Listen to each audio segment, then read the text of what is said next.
Hey, what's up, guys? Welcome to another video. There's a lot of people, that keep asking me about how to fix many issues with the car.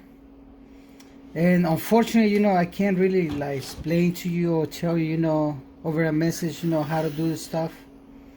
So I came out with this solution, and I'm gonna show you, what relays, are more important, in your car.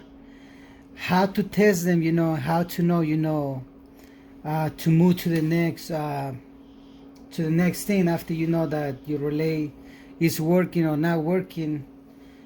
So it's really simple.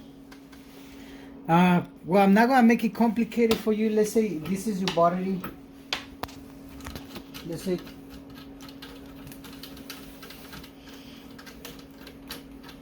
let's take this off. Let's say this is your battery right here, and you have one positive cable and one for ground. So you can get some alligator clamps. I'm just doing this like just think this is your battery. You'll be doing this to the terminals on your battery. So this is not on yet. So let's say you want to test your relay 420A to see if it opens or not. It's a brand new one, and this is a used one. So with a multimeter, first before you do anything,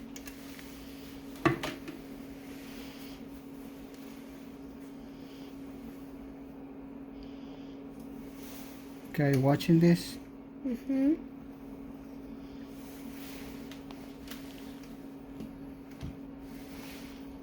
As you can see there,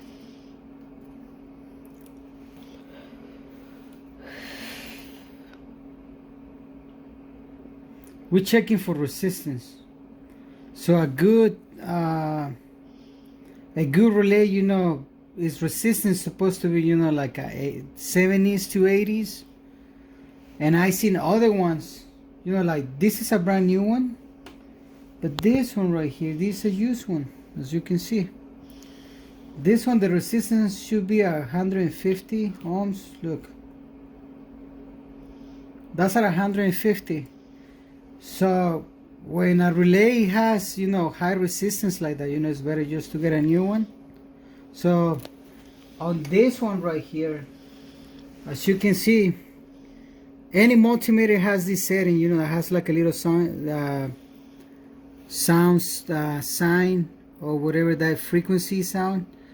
And that's what it is. It's a frequency sound little symbol right here. And you can see this right here too. Just guide yourself like this. This is a little, not too. It would be easy, to know, once you practice and know a multimeter. So you check in your resistance again. This is with terminals 85 and 86. So they're two small ones. It doesn't really matter where you put the cables because you're only checking the resistance. So resistance of this one is a 75.8, and the resistance an old one should, this one is resistance on this one, it goes to 149. So now real quick, if you want to make sure if this if this relay is open or not, see, put one alligator clamp right there, and then we are simulating, that this is your battery. That right there can give me 12 volts. 12 volts, is not something, like too risky to work on. You wanna hear that there's gonna be a click as soon as I turn this on. Look, in order for you to hear, I'm gonna take this off. Watch this.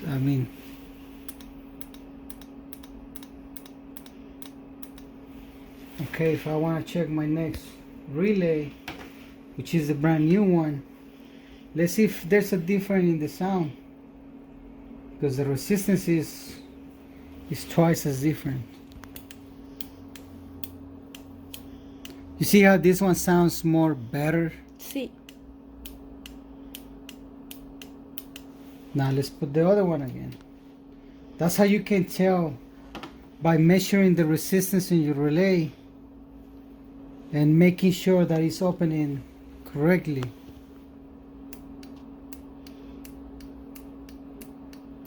Well, the other one sounds way better. So anyways, that's how you check resistance. And now look, I'm gonna show you one more trick. This is checking continuity to see if if the relay is actually opening and sending the ground and the power back. The way a relay works is one is power, one is ground. They open and then they both send ground to the other one and power to the other terminal. So right here I gotta put 12 more volts to 85.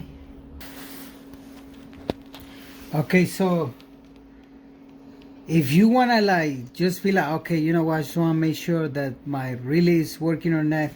This is the old relay. So I'm gonna put a ground and a 12-volt line, going to one of the other terminals on. Let me see, they are 85 and 86. Then I'm going to send 12 volts to 87, and I'm gonna check if the ground to 87 is working. And how you do that? You do that with a little light like this. This one has to have, you gotta ground this one, so you gotta put it in the ground, and then you gotta check to see if it's actually, if the relay is switching, the ground and the power back. Look, if this lights up, that means that relay is good. The resistance might be too high, but the relay is good.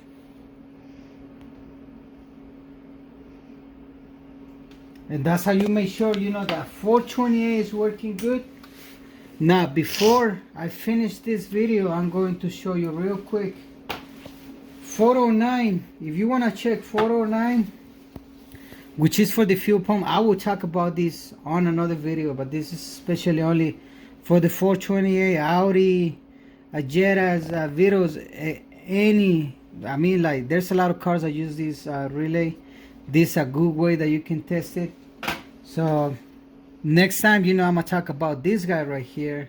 As far as I know, is send power to let me see.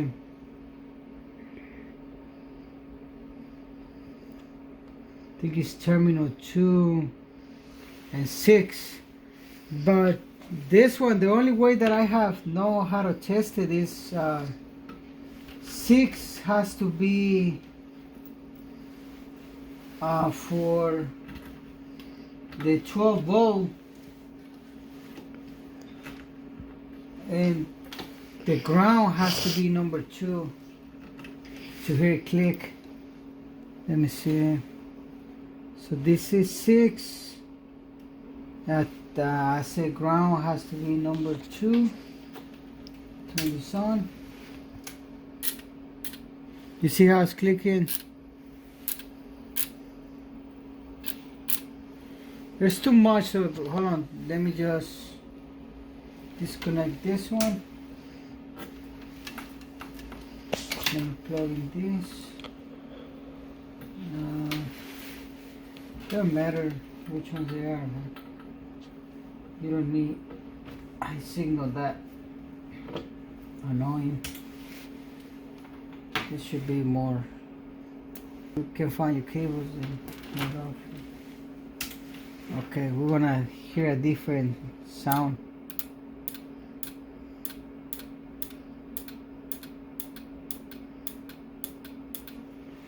Remember, this is terminal 4 and 2. 4 has the power, 2 has the ground, and that's for 409. However, this relay, well, I talked about more this about the next video. So that's pretty much it for this video. I hope you learn how at least to test this. This can be a good way, for you to start, like knowing what's wrong with your car, at least not overpaying, when you know if this is wrong, then you can it can be that easy. You can just replace this and the problem is fixed. So that's pretty much it for this video. I hope the info this video is helpful for you, and I'll see you on my next video.